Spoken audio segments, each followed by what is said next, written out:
Ако българският спорт прави подбор за игрите в Рио де Жанейро през 2016 година, несъмнено една от първите в списъка трябва да е варненката Джорджия Кадоглу.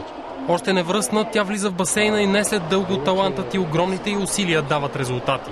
Първо имах страх от водата и майка ме заведе на Дом Младост, където започнах първите си уроци при Ангел Чакъров.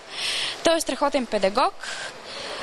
Там той ме научи на азбуката на плуването, запалих се много и с течение на времето продължих да се развивам и да се усъвършенствам.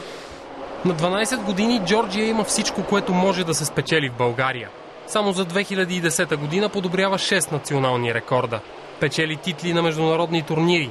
На завършилия в края на май тази година шампионат Баня Лука Опън тя взема 5 златни медала, счупва 3 най-добри постижения на турнира и поставя нов национален рекорд в дисциплината 200 метра бруст с време 2 минути 40 секунди и 21 стотни. Сама признава, че вероятно скоро ще достигне тавана си у нас и ще се наложи да продължи да развива таланта си зад граница.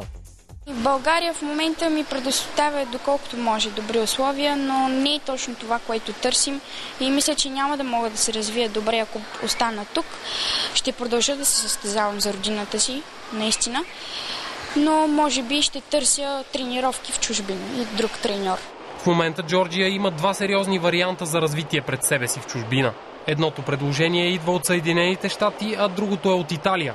В академията на великия треньор Андреа Динино, който стои в основата на успехите на Милорад Чавич. Не трябва много да се бавим, трябва да се хване момента точно на време, защото в момента всеки ден и всяка тренировка е важна и не трябва да се пропуска нищо. Плуването обаче е само един от талантите на Джорджия. Другата й страст е театърът. Преди 3 години тя се записва в театралната трупа Златното ключе във Варна. От тогава редува плуването с репетициите. Само преди 4 дни Джорджия изнесе моноспектакъл в ролята на Козет от романа Клетниците. Постановката във фестивалния комплекс на морската ни столица без благотворителна цел, като събраните 1000 лева бяха дарени на Българския червен кръст. Дали вижда себе си като успяла актриса след време? Плуването е до време, а театърът може да остане за цял живот, така че може би театърът си остава моят втори вариант, където да мога да продължа да се развивам и в тази област.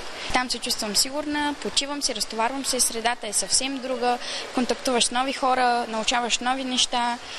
Ние не играем само сцени, учим история на театъра и най-различни неща. Джорджия е и един от лауреатите на фондация Димитър Бербатов. Тя е единственият млад спортист, отличен и в 3 издания на годишните награди. Димитър Бербатов е идол на подрастващите. Той наистина е пример за човек, който е успял да постигне детската си мечта с талант и усилия. Възхищава му се. Фондацията е институцията, която подкрепя Джорджия Кадоглу. Най-вече морално. Останалото в финансов аспект осигурява баща й, който е бивш баскетболен национал на Гърция. Въпреки трудните времена, Джорджия продължава своя път напред. Пътя към олимпийските върхове. За TV7 Петър Стоянов.